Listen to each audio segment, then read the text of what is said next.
Welcome to Mind, Money, Balance, the no guilt, no shame podcast to help you get your mind and money in balance. I'm your host, Lindsay. I'm a financial therapist and coach, woman of color, and popcorn connoisseur. I am so glad you're here. Let's go.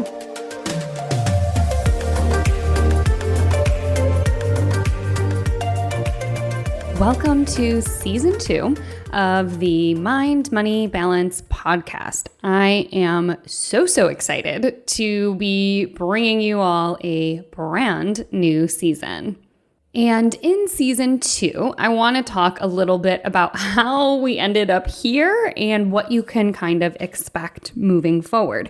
So season 2 is really going to focus on therapists and money, but it doesn't mean that this season isn't applicable to you. So let's rewind and figure out how I ended up honing in on this for our season and what you can expect for this upcoming season and also seasons to come.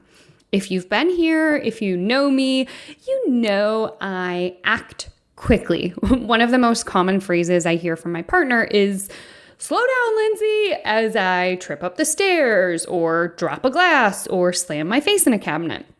Right? My family used to call me Chevy. I don't know if you guys remember that little jingle. It was Chevy like a rock. And they said that I was like Chevy because when I fell, it was like a rock. Like I just tumbled and fell constantly because I'm moving just quickly. And in business, that really leads to a lot of quick action taking, which has served me well in a lot of ways, but in other ways, it hasn't really worked out so well. So let's think about really where I've been in terms of 2020.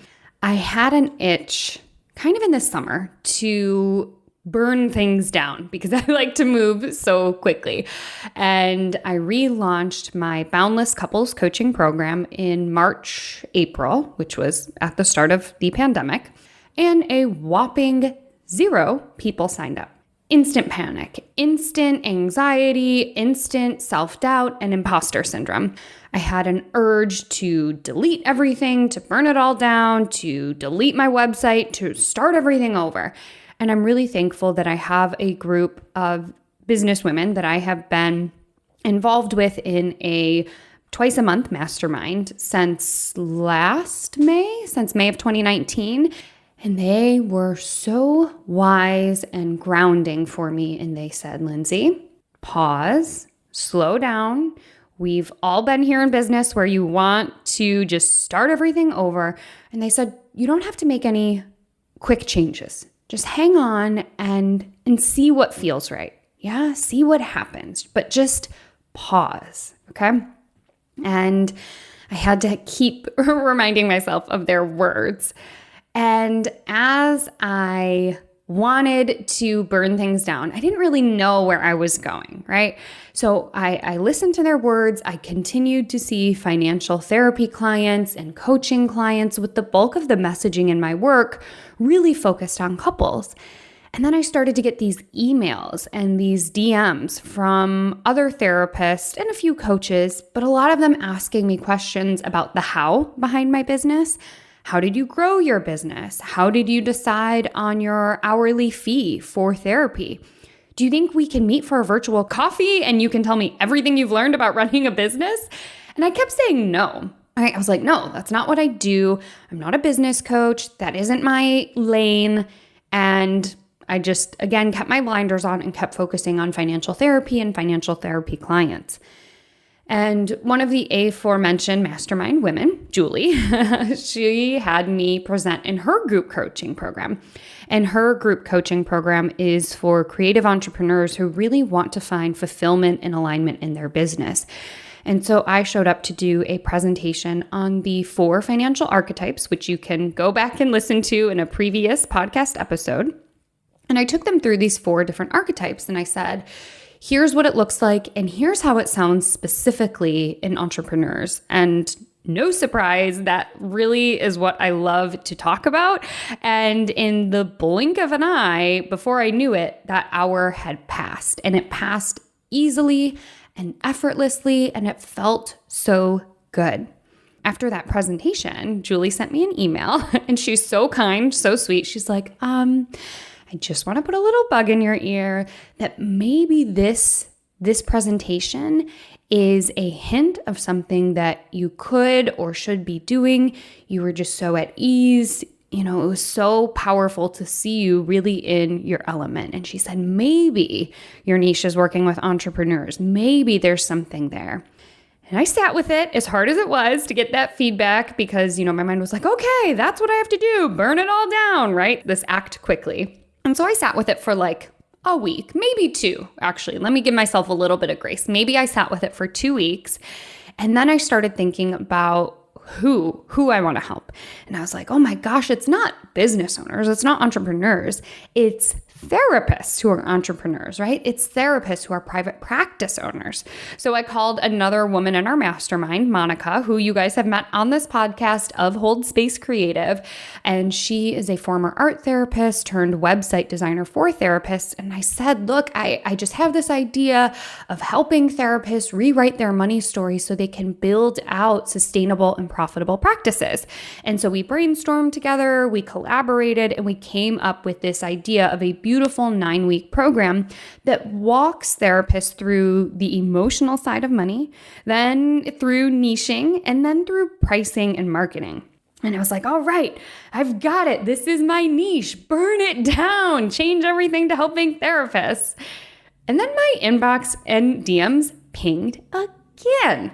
Okay. And this time it wasn't therapists. It was non-therapist entrepreneurs. It was coaches. It was single people. It wasn't the couples who had been seeking financial therapy. It was people considering becoming entrepreneurs. It was people who were thinking about moving in with their partner, but they hadn't yet. And they wanted to work with me in some way, or they wanted to join a program, but they just didn't quite fit in. And so here I was again facing like, what do I do? How do I help these people who clearly could use my services, but I don't specifically have a niche carved out? And at Mastermind that week, I spilled my guts to these women and they were so helpful, as they always are. And they said, maybe your niche is you. And I wanted to throw up because I was like, I don't want to be a brand. I don't want to be an influencer. And they were like, let's just sit with this. You don't have to make any decisions this very second, but maybe your calling is really exactly the name of your business, which is Mind, Money, Balance, to help people cultivate getting their minds and money in balance and in harmony. And it matters less who specifically they are. They could be business owners. They could be people in a romantic relationship. They could be folks who are single. They could be older or younger folks. They could be people in Canada or Mexico or the US or anywhere across the globe. And my brain, I'm telling you, could not handle it because so much of the messaging I've gotten as a business owner and as an entrepreneur is you have to niche down. You have to have an ideal client. You have to have a client avatar. And I was like, oh my gosh, I can't do this. This is too much mixed messaging. Again, these mastermind women, they said, take a beat, sit with it. And my brain was like, no, I don't want to sit with it. I don't want to hold still. I want to make a choice and I want to make a decision and I want to do it right now. And they said, breathe. Don't make any quick decisions. And so here I am sitting in my own decolonization work in decolonizing my brain from the messages that I've gotten about what it means to be a therapist and what it means to be an entrepreneur and what it means to be an online business person, right? And I had to keep coming back to, again, the advice that I often give to others, but as we know, it's really hard to take a taste of our own medicine. So I had to remind myself that I can do things my own way. And it's going to be okay. I don't blindly have to follow someone else's path.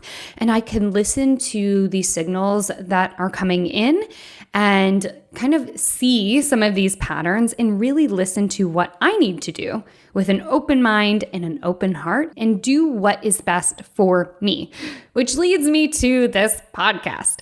The episodes on therapists and money were so well received. And I had people DMing me and emailing me and thanking me for talking about this. And I really wanted to keep this particular conversation going. Now, if you're not a therapist, I don't want you to freak out. I don't want you to be like, I'm unsubscribing. I'm not a therapist. This message isn't for me.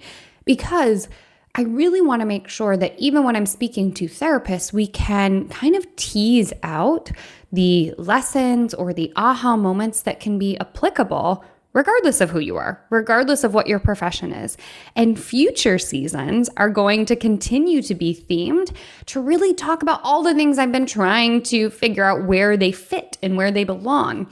Things like race and money, religion and money, gender and money, and more, right? So future seasons of this podcast will be themed, but season 2, hello, that's what you're listening to right now.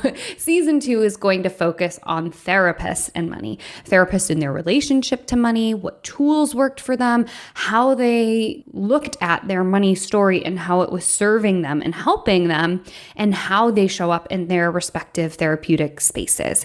So that's what this season is going to focus on. I have a lineup of amazing guests, and I'm so thrilled. And with that, I want to leave you with 3 lessons I learned from season 1 of podcasting. Numero uno, things take time. As you heard, I have a hard time practicing patience. And I understand that as a society, we have been trained to want quick actions and quick results to serve us, right? We want quick things. Having been in business for a little while, you think I would know this. But it wasn't until last season, during episode 17 on how to have an abundance mindset without spiritual bypassing, that my podcast really started to pick up traction. And that's when people listened to that particular episode and then they went back and listened to previous episodes and kind of had this little binge effect. And I learned through the podcasting community this tendency of people to quit podcasting, but it's called pod fading, aka they record a handful of episodes, they get discouraged, they feel like nobody's listening or not enough people are listening, and then they just stop. They don't even put a bow on it and say, hey, I'm wrapping this podcast up. They're just like, whatever, it didn't work, so I'm giving up. And regardless of if you are a podcaster, I think we can all resonate with this idea of pod fading, right? This idea of just stopping a particular behavior change or a particular new thought pattern that we are trying out. When it comes to money, I see so many people get discouraged. They are working up toward a savings goal. Let's take an emergency fund, for example. They start putting aside $100 or $300 a month, and they start to build out this emergency fund. And then lo and behold, something happens and they have to drain that account and they start beating themselves up. Oh, what was the point of even saving money? Even when I save money, it's not worth it. I had to use it. And it takes sometimes an outside perspective to say, actually, using that emergency fund in that way is exactly what it's there for, right? And you can start reframing that thought of, saving isn't worth it, to, hey, having a little cushion saved up, even if I drained that account, helped to put me on stronger financial footing because I didn't have to put money or as much money on a credit card. And here I am starting to cultivate change in my relationship with money and starting to build out an emergency fund that can act as a safety net. But so many people get discouraged when they start saving and then they have to use some of that money from savings that they stop. Or if we think about this idea of pod fading, they pod fade. And this can happen with any type of behavior change, whether you're trying to drink more water or whether you're trying to meditate, right? We do things for a few days or for a few weeks and then something happens and we get discouraged and we give up. So the first lesson I learned from season 1 is that things take time. So give it some time. And if it's fun for you, if it feels good for you, then keep doing it. This podcast is so much more less time intensive than video. And I have a crusty YouTube channel that you can go on. It's youtube.com/Lindsay Bryan-Podvin. That's my full name. And you can see that I like video. It's fun for me. I enjoyed the learning about editing and figuring out the sound, but it is so time consuming that it just is not a super good use of my time. And I do videos occasionally, but it was just really hard to keep on top of. So anyway, so that's lesson number 1. Things take time. Lesson numero dos. Podcasting really helped to scratch an itch that in therapy, I don't have a way to do it. Let me explain. I love therapy. I enjoy being a therapist. I love holding a lot of space for people to sort out what's going on and to problem solve. But in therapy, I can't ask super direct, pointed questions in a way where I can in podcasting. There was a brief spell in either high school or college, maybe a little bit of both, where I really wanted to be a journalist because I loved interviewing people, and podcast really helps to scratch that itch. And so lesson number 2 is find ways to fulfill needs of yours in unique ways. So for me, I didn't really realize how important it was for me to have these types of meaningful conversations in a very two-way pattern in the way that therapy just hadn't. So when it comes to you and when it comes to your money, think about what are things that you just love doing and you're okay spending a little bit more money on something that just feels fun for you and just brings joy to you. So find ways to scratch those itches, as it were. And numero tres, people love lists and takeaways and bullet points. See what I did there? I put a list into a list. So at the end of each episode, I will be leaving you with a handful of tips or takeaways or ahas so that you can kind of soak in everything that we talk about or learn about in these podcast episodes. And with that, welcome to season 2 of the Mind Money Balance podcast, where episodes will be dropping on Mondays. I am so excited for this season and so excited for you to meet some of my guests, including Ed Combs, who is a fellow financial therapist in North Carolina. Annie Schuessler, who is the host of the Rebel Therapist podcast. She also creates these programs to help therapists cultivate new things outside of the therapy space. And then I'm also going to be interviewing Julie Harris, who is, she owns an accounting firm for therapists. So those are just a sampling of some of the amazing folks you are going to hear on this season's podcast. And I am so thrilled that you are here. Make sure to hit subscribe on that podcast player of choice, and pretty please do me a favor. Right? If you haven't been able to financially support me in any way, that's totally fine. You can't afford a book at this time, or maybe working with me just isn't in your budget. What you can do is leave me a little review wherever you are listening to that podcast with a 5 stars, and also share this. Share this with a friend, share it out on social. Make sure to tag me at Mind Money Balance so I can see it too. Sharing is caring. If you love this episode, take a screenshot and tag me on Instagram at Mind Money Balance with your favorite takeaway. I love seeing what resonates with my listeners and sharing it in my stories. Thanks so much for tuning in. I'll see you next week right here.